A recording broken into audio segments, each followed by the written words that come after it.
La TVT au cœur de l'information.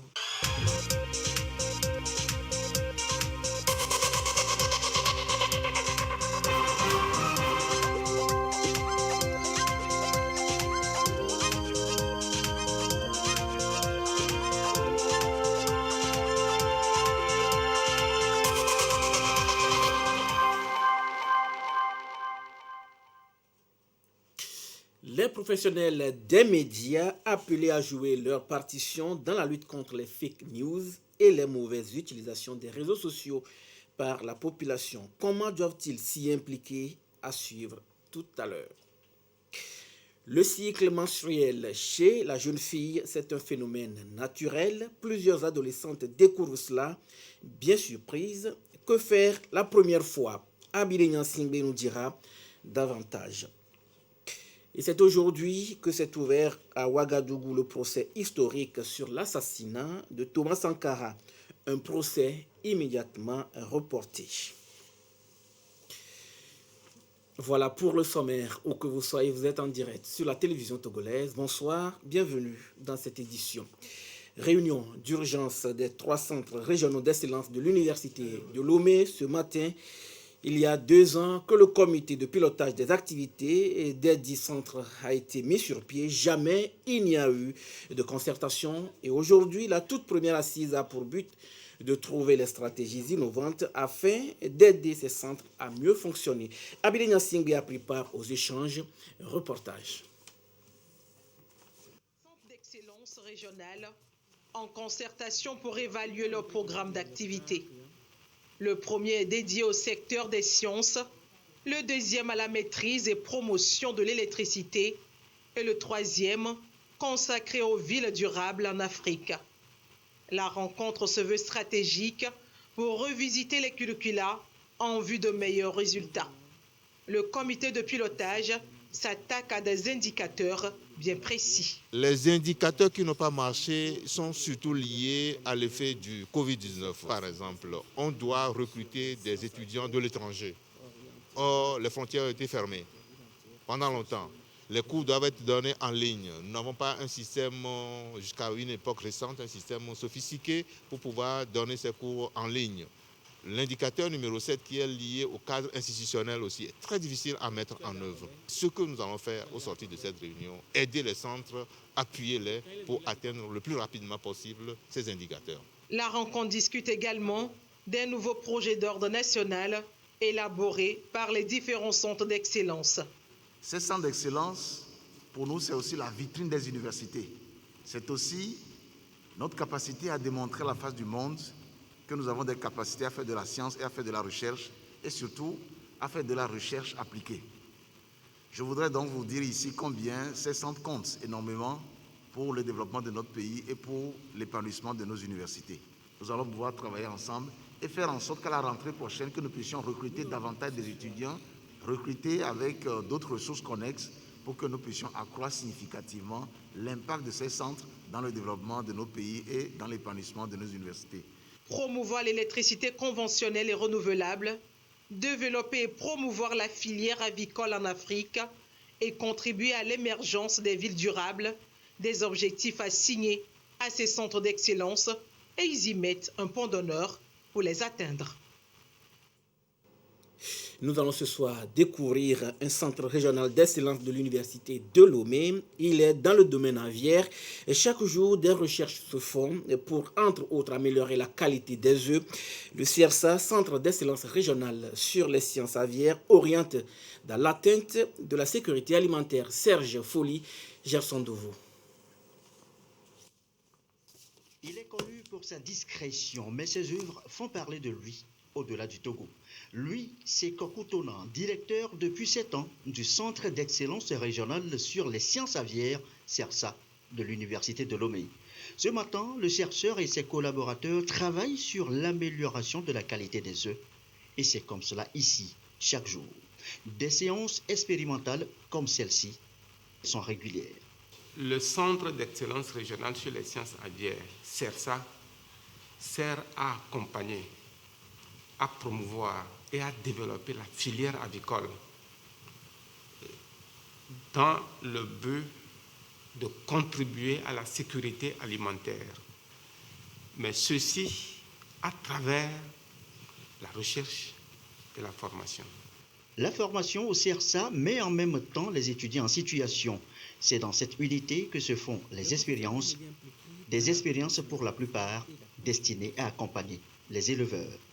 Pour avoir un grand nombre de poussins, on utilise la poule Sasso pour avoir beaucoup d'œufs, mais on prend le coq pour croiser de manière à ce qu'après l'éclosion, qu'on ait aussi une croissance très rapide, mais en ayant en même temps beaucoup de poussins. Ouais. Et c'est avec ça que nous essayons quand même d'accompagner les agriculteurs. En 2020, les recherches et expériences du CERSA ont permis à son directeur d'être lauréat du prix de l'éducation de l'Association mondiale des sciences aviaires. Ce prix, Kokutona l'a surtout remporté grâce à son invention TonaScore, une méthode utilisée de par le monde pour déterminer la qualité des poussins d'un jour.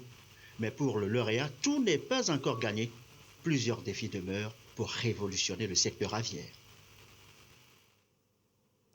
Les professionnels des médias impliqués dans la prévention des conflits. Et c'est à travers une formation à l'initiative du ministère de la Communication et des Médias. Ici, il est rappelé que les fake news et le mauvais usage des réseaux sociaux sapent les efforts de la consolidation de la paix. Il faut donc recadrer les populations et les journalistes ont leur rôle à jouer. J'ai Désiré Aloy pour l'étape de Sokoli. Les réseaux sociaux, canaux d'information, sont beaucoup utilisés par les jeunes, une cible atout indispensable en matière de consolidation de la paix. Bondés de fausses informations, les réseaux sociaux diffusent des messages haineux et des rumeurs qui intoxiquent les populations et surtout les jeunes, acteurs attendus pour un développement harmonieux. Il faut donc les recadrer dans un comportement responsable face à ces sous-informations. Les journalistes sont mis à contribution pour sensibiliser les populations. Pour jouer efficacement ce rôle dans la gestion des informations à diffuser, le ministère en charge de la communication renforce les capacités des hommes des médias dans la région centrale. C'est très facile de combattre les rumeurs, les fake news, si nous nous fions aux informations données par les canaux officiels, aux informations véhiculées par les journalistes. Et c'est pourquoi il est important de renforcer les capacités professionnelles des journalistes pour qu'ils puissent distinguer les vraies informations, les informations utiles aux rumeurs, aux fake news. Les journalistes doivent être des acteurs neutres et objectifs dans leur pratique de rédaction pour éviter des dérives conduisant à l'extrémisme violent. On attend de cette formation que les journalistes apportent des solutions, puisqu'ils sont à la fois capables du meilleur comme du pire. On voudrait qu'ils soient plutôt acteurs du meilleur. Nous allons acquérir les voies, d'autres techniques et moyens de pouvoir y arriver à le faire autrement dans nos émissions, dans nos écrits, pour consolider bien sûr la paix au Togo. Le PNUD accompagne le ministère de la Communication et des Médias dans cette campagne de formation, un enjeu important de contribution à la prévention des conflits. Pour une femme épanouie de demain, il faut commencer par le respect des droits de la jeune fille d'aujourd'hui. Et c'est en tout cas l'avis des acteurs de promotion des droits des femmes. Et depuis 10 ans, la communauté internationale élève la voix pour la réduction des inégalités hommes-femmes. On parle d'égalité genre et le Togo a mis en place des arsenals juridiques pour protéger la jeune fille. Le sujet était au centre d'une conférence débat à l'occasion de la Journée internationale de la fille. Aujourd'hui, Karine Orlando, précision. Par visioconférence, la ministre de l'Action sociale s'entretient avec les jeunes filles. Journée mondiale de la jeune fille, 100 jeunes filles de Lomé à Saint-Cassé s'expriment. Une tribune pour parler de leadership de la fille et de la parité homme-femme. Réduire les inégalités dans le domaine du numérique au niveau des filles, c'est leur donner les outils dont elles ont besoin pour leur propre développement. En la matière, plusieurs instruments sont promus par le gouvernement pour l'épanouissement de la jeune fille et de la femme. Les avancées enregistrées dans notre pays en faveur de la promotion du leadership de la femme et de la fille, qui s'illustrent particulièrement par des modèles de réussite des femmes leaders, font aujourd'hui la fierté du Togo dans divers domaines. Cela constitue pour vous une source de motivation, d'inspiration et d'encouragement pour aspirer à devenir également des modèles de réussite demain. Pour ce faire, je vous invite à prendre conscience de la nécessité d'avoir confiance en vous, de vous affirmer dans tout ce que vous faites, afin d'investir l'espace qui vous revient au sein de la société en général et dans les sphères décisionnelles en particulier. Pour la journée de la jeune fille, édition 2021, la communauté internationale compte faire de la génération numérique notre génération. Et à cette conférence inaugurale, les avantages du numérique, l'utilisation des réseaux sociaux et les métiers du numérique sont exposés. Chez la fille, dès l'âge de 8 ans ou en moyenne une douzaine d'années plus tard, elle peut être menstruée. Les adolescentes, dès l'apparition de leur premier cycle menstruel, paniquent. Il y en a même qui pleurent. Mais la question qui se pose est celle de savoir comment s'y prendre la première fois. Abili Nyansingé, élément de réponse. Il y a une fille, élève, qui ne quitte jamais son pullover. Tout simplement parce qu'elle a eu les menstrues à l'école et elle a été tachée. À 12 ans, elle commence à s'habituer à ses menstrues. L'adolescente se rappelle encore de ce fameux premier jour. C'était un mercredi que je m'apprêtais à rentrer. Quand ma camarade de derrière m'a dit que j'avais du sang derrière, je me suis mise à pleurer. Après, la directrice m'a expliqué que c'était mes règles. Le lendemain, j'ai eu du mal à retourner à l'école. Les premières règles sont une étape importante dans la vie de toute jeune fille. Comme Sandra, elles sont nombreuses à vivre l'expérience, une phase naturelle vécue comme une contrainte, surtout quand elles surgissent à l'école sans crier gare. Ces jeunes filles qui ont les menstrues à l'école, actuellement, ça va. Elles arrivent à se prendre en charge parce que les mamans à la maison nous aident à canaliser ces jeunes filles dans ces situations pareilles. Mais pour les garçons du même âge, l'expérience est parfois traumatisante. Je me rappelle de ce jour-là, moi j'avais eu très peur parce qu'elle pleurait et elle criait. C'était affreux, j'avais eu la peur de ma vie. Et il y a des camarades qui se moquaient, je leur disais ce n'est pas bon de se moquer et eux, ils croyaient que c'était très drôle de se moquer, mais je les ai conseillé de ne pas se moquer parce que ça peut arriver à leurs amis, à leurs petites sœurs. Briser le silence, c'est aider ces jeunes filles à se sentir mieux. Moi-même, j'ai 3 enfants qui d'ailleurs, je cause avec elles. Il faut sitôt discuter avec nos enfants, leur laisser le temps de nous poser la question, les mettre en confiance. Parce qu'avoir ces menstruations suppose de tomber enceinte.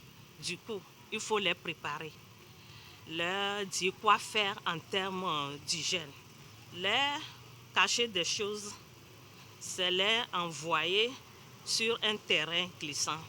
Les menstruations sont un passage obligatoire, un passage vers la maturité, mieux, un pas vers la procréation. Et c'est ça aussi, être femme. Et si vous préparez votre fille à ce qui l'attend, elle vivra beaucoup mieux l'expérience.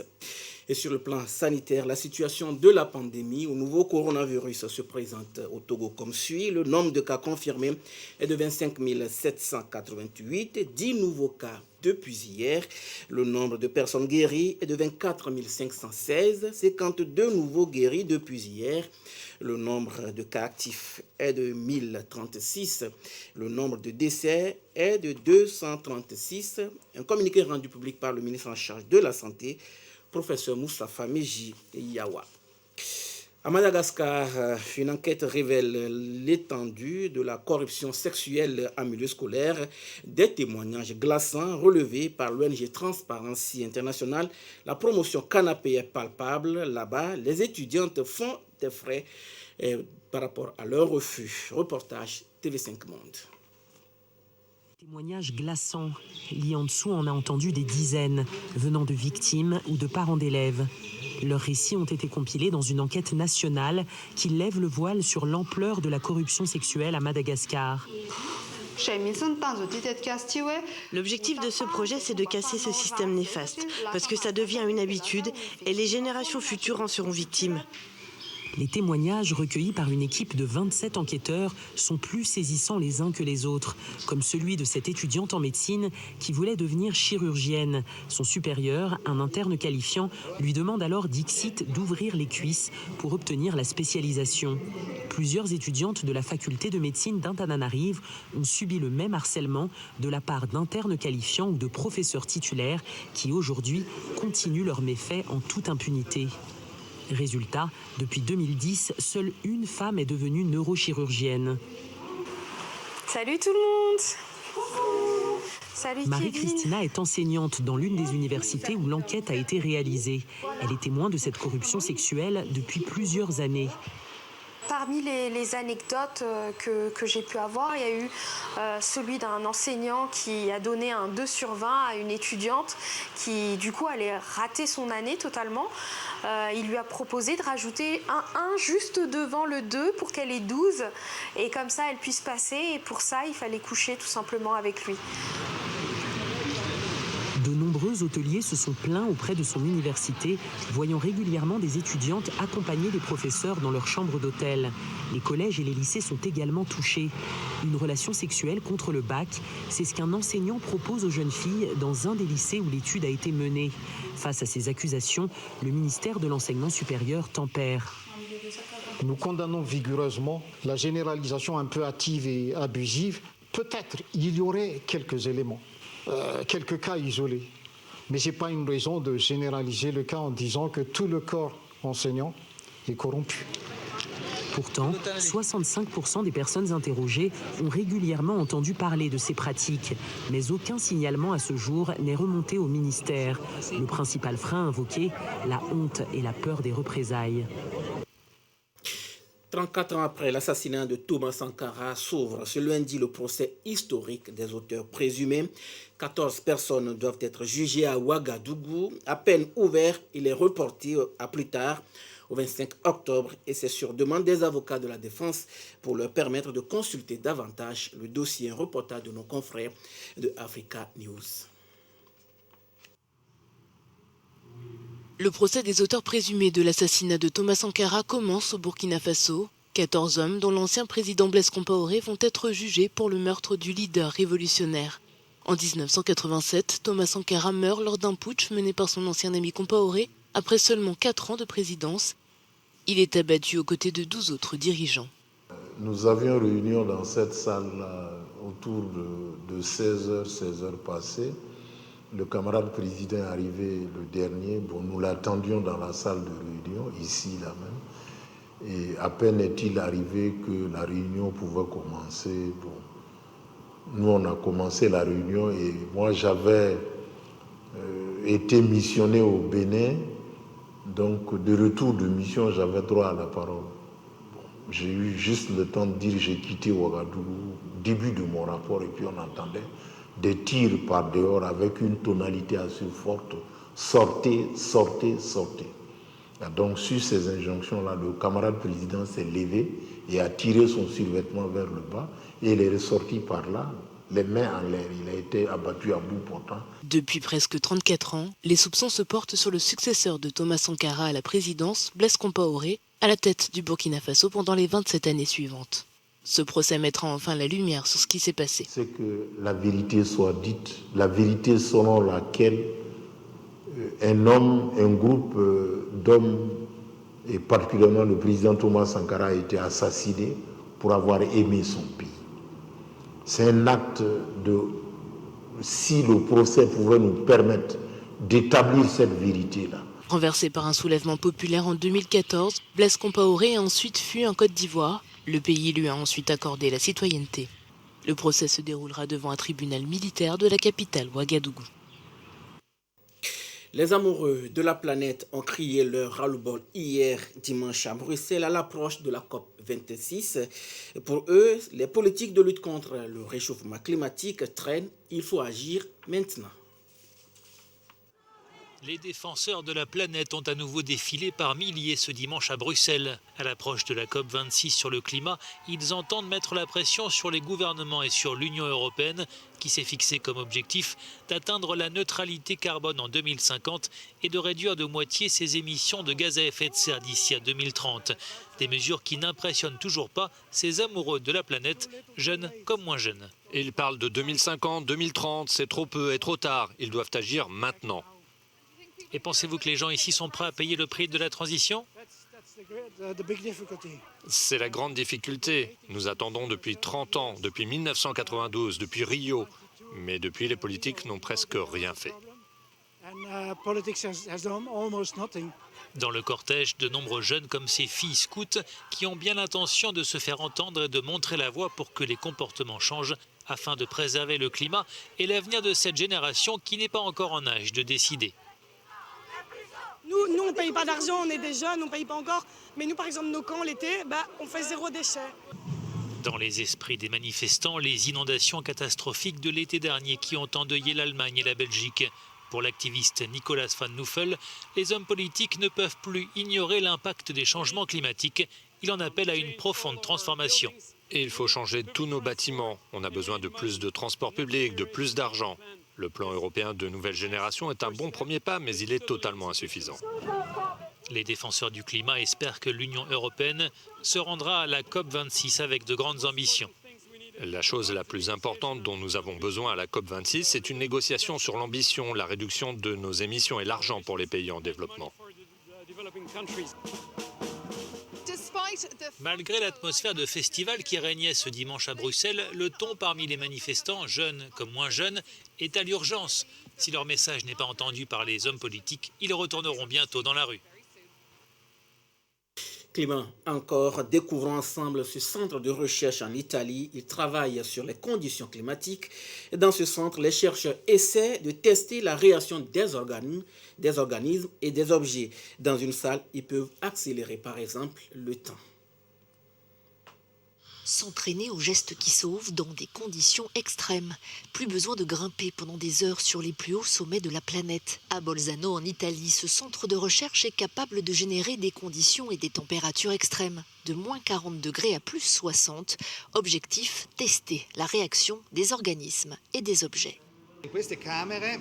Dans ces salles, nous pouvons accélérer le temps ou exposer des organismes biologiques qui peuvent être des plantes ou d'autres petits organismes à des conditions climatiques extrêmes en termes de température, d'altitude, d'humidité et ainsi de suite, pour comprendre comment ils se comportent face au changement climatique.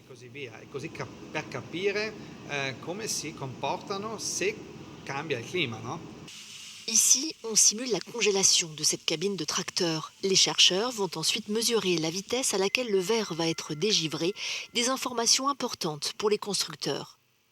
Les entreprises travaillent ensemble avec des instituts de recherche, avec des start-up, et c'est en fait le message que nous voulons donner.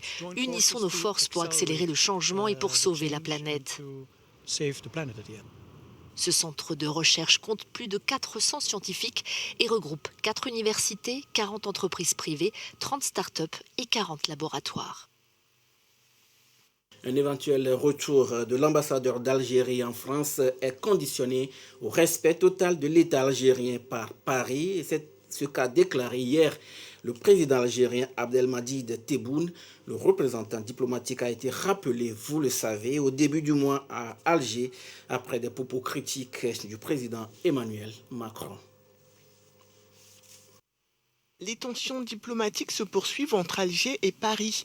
Dernier fait en date, le président algérien Abdelmadjid Tebboune a exigé un respect total de l'État algérien, rappelant au président français que l'histoire ne peut pas être falsifiée. Il y a quelques jours, Emmanuel Macron a déclenché la colère d'Alger après des propos rapportés dans un journal français accusant le système politico-militaire algérien de servir à son peuple une histoire officielle qui ne s'appuie pas sur des vérités. Immédiatement, Alger a décidé de rappeler son ambassadeur à Paris et a interdit le survol de son territoire aux avions militaires français. Même si côté français on tente de calmer le jeu, cette volonté d'apaisement reste pour l'instant ignorée par Alger. La nouvelle équipe gouvernementale tunisienne a été dévoilée ce lundi. Elle sera dirigée par une femme, une première en Tunisie et dans les pays arabes. Najla Bouden a formé un gouvernement de 25 membres. Après 11 semaines d'attente, la Tunisie a un nouveau gouvernement. Il succède à celui d'Hichem Chichi, limogé le 25 juillet. La formation de l'équipe dirigée par Najla Bouden, nommée au poste de Premier ministre fin septembre, a été annoncée lundi par le président tunisien. Kais Saïed a salué la nomination d'une femme à la tête du gouvernement.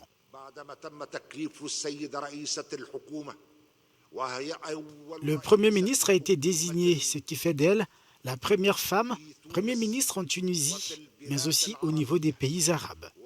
C'est un honneur pour les femmes tunisiennes qui ne sont pas des produits de beauté qui rendent les institutions ou les institutions parlementaires plus belles.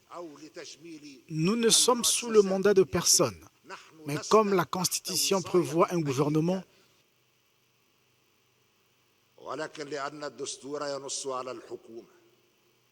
celui-ci a été formé et sa formation a été plus rapide que les opposants ne l'avaient prévu.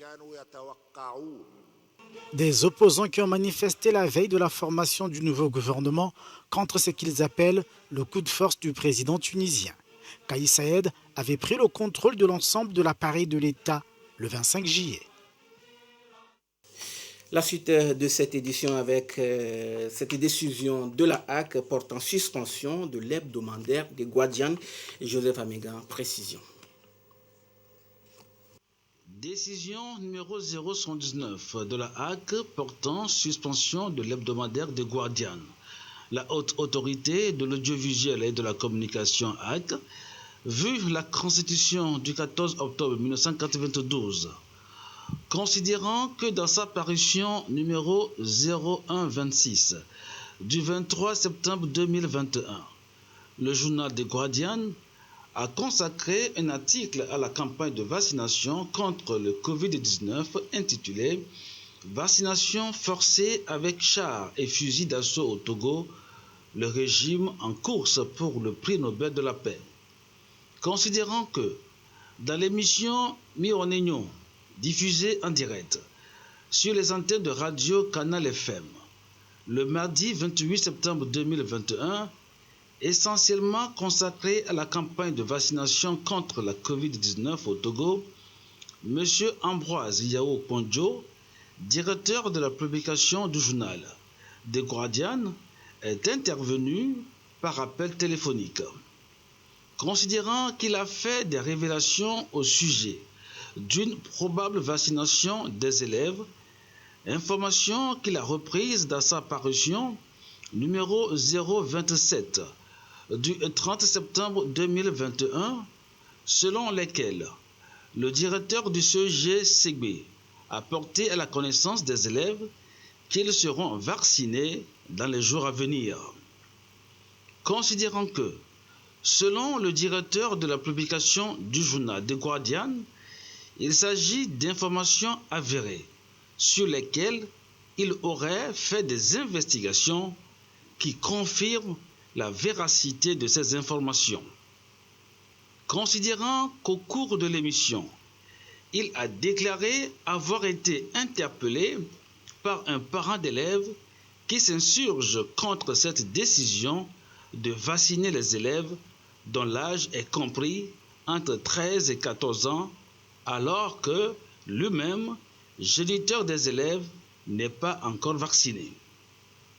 Considérant que l'hebdomadaire The Guardian, dans sa parution numéro 0127 du 30 septembre 2021, dans un éditorial intitulé « Ma colère », a réaffirmé que les élèves du CEG Ségbé, dans la banlieue sud-ouest de Lomé, âgés de 13 ou 14 ans, ont été informés par le directeur de l'établissement le lundi 27 septembre 2021, jour de la rentrée, qu'ils seront vaccinés. Le directeur de la publication précise avoir vérifié cette information recueillie auprès des élèves. Considérant que, suite à ces articles et émissions, les services techniques de la HAC ont procédé à la vérification de toutes ces affirmations auprès du directeur du CEGCB et même des autres chefs d'établissement scolaire de la commune du Golfe 7 et qu'elles se sont révélées être de fausses informations.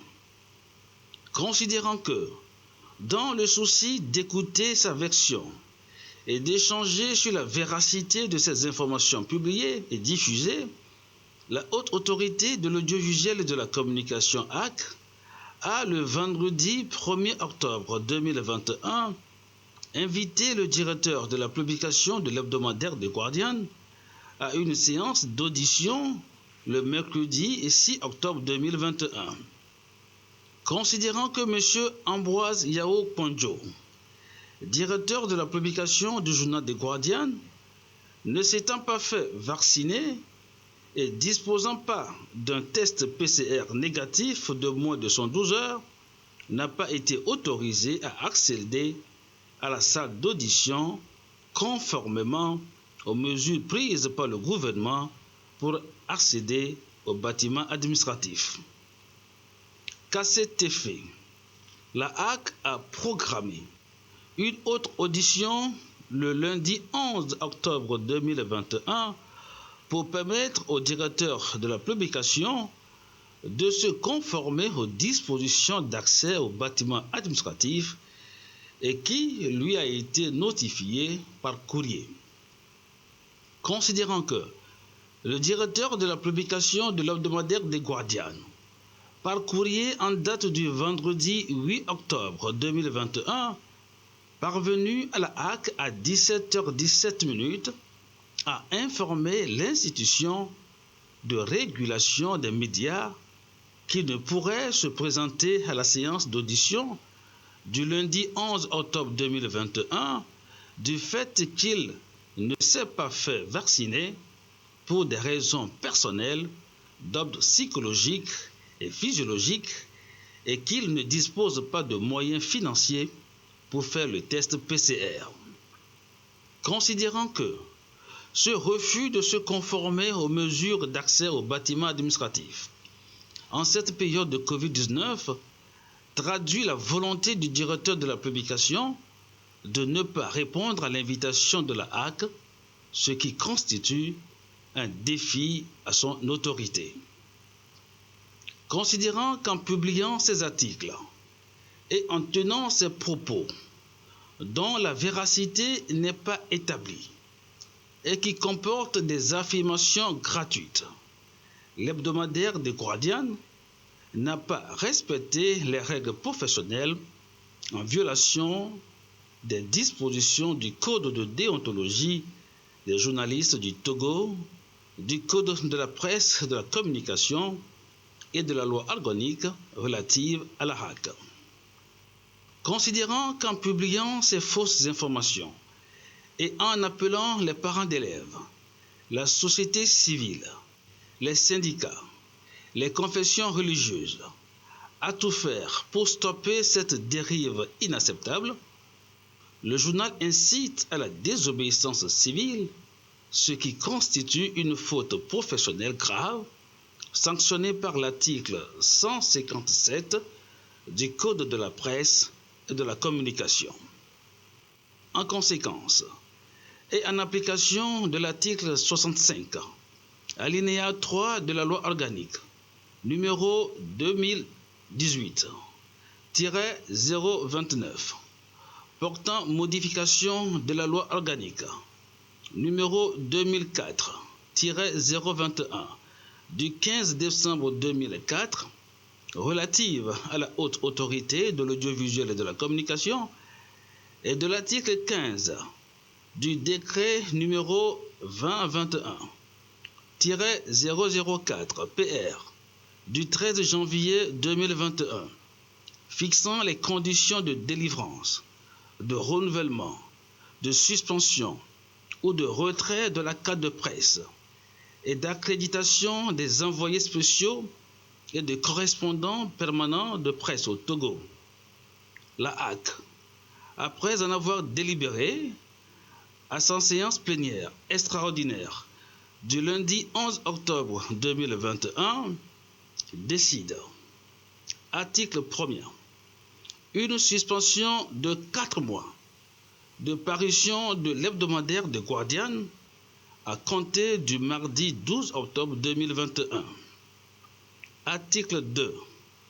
Une suspension de 4 mois de la carte de presse établie le 10 mai 2021 au nom de M. Yao Maoussé Kondjo, directeur de la publication du journal The Guardian. En conséquence, M. Kondjo n'est pas autorisé à exercer la profession de journaliste pendant cette période. Article 3. La présente décision sera notifiée au directeur de la publication de l'hebdomadaire The Guardian. Article 4. La présente décision, qui prend effet à compter de la date de sa signature, sera rendue publique et publiée au journal officiel de la République togolaise. Fait à Lomé, le 11 octobre 2021, le président de la HAC, Vitalunani Telou. C'est sur cette décision de la HAC portant suspension de l'hebdomadaire des Guardian que se referme cette édition. Merci de nous avoir suivis. Restez avec nous sur la TVT La Première. Croyez au meilleur, gardez toujours le sourire, quoi qu'il arrive. Excellente nuit à tous.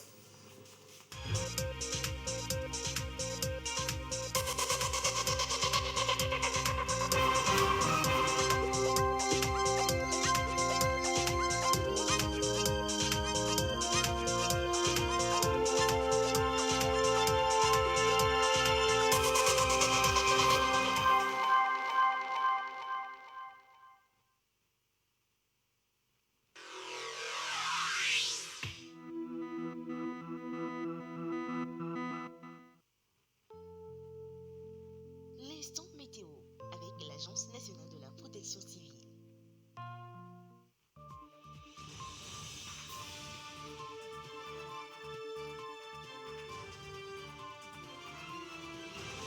Bonsoir chers téléspectateurs, très heureux de vous savoir présent pour les informations météo.